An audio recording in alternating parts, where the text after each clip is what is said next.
שהוא שיש רשימה של תנאים מצטברים.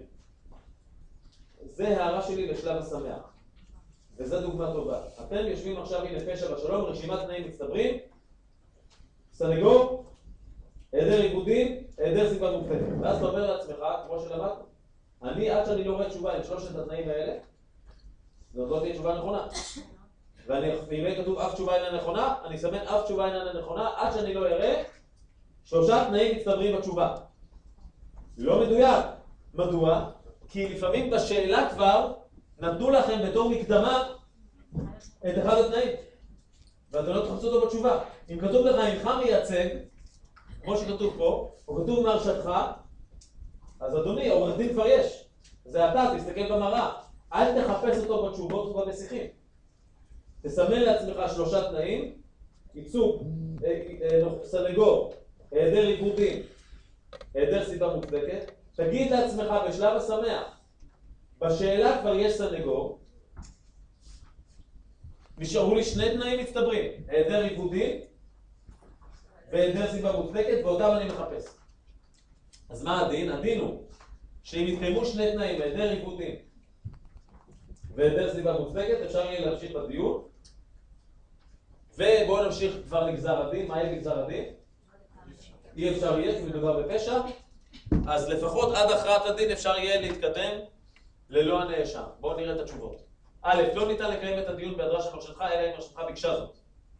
ובית המשפט סבור שלא יהיה בכך משום עיוות דין. זה קצת מוכר לנו מאיפה?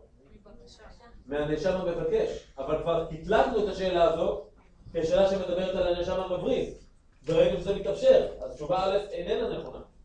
כי הנאשם הזה הוזהר והוא מבריז. ב', ניתן לקיים את הדיון בהיעדרה של מרשתך אם בית המשפט הזהירה בדיון הקודם, שניתן יהיה לדון בעניינה שלא בפניה אם לא תתייצב.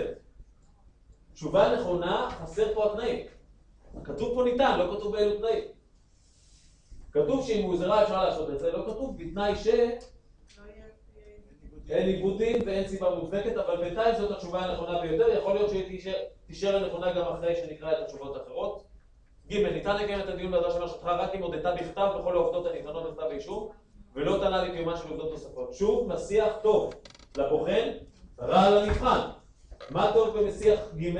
שהוא מצלצל מוכר. ואיפה הוא מצלצל מוכר? מהמבקש המודה.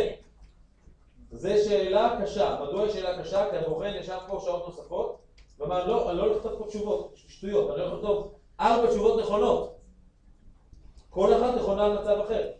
והמתמחה שבא מבולבל, ומסמן את מה שנראה לו הכי נכון, נופל פה. והוא לא תהיה נכון, השמח פה חשוב.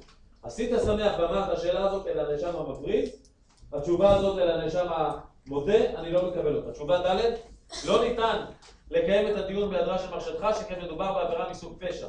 שוב מסיח איכותי לבוחן וסיוטי לנבחן. יש איזה סיפור עם הפשע, אבל זה לא קיום הדיון, אלא מתן גזר דין.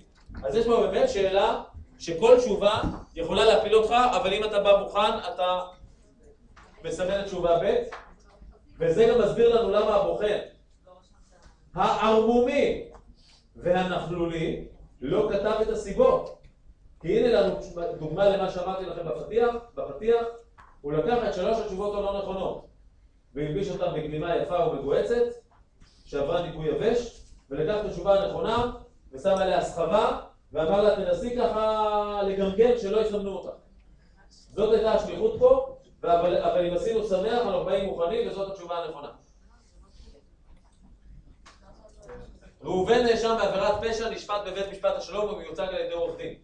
בישיבת בית המשפט בה הורשע ראובן, הוזהר שאם לא יתייצב בישיבה הבאה, בה ייגזר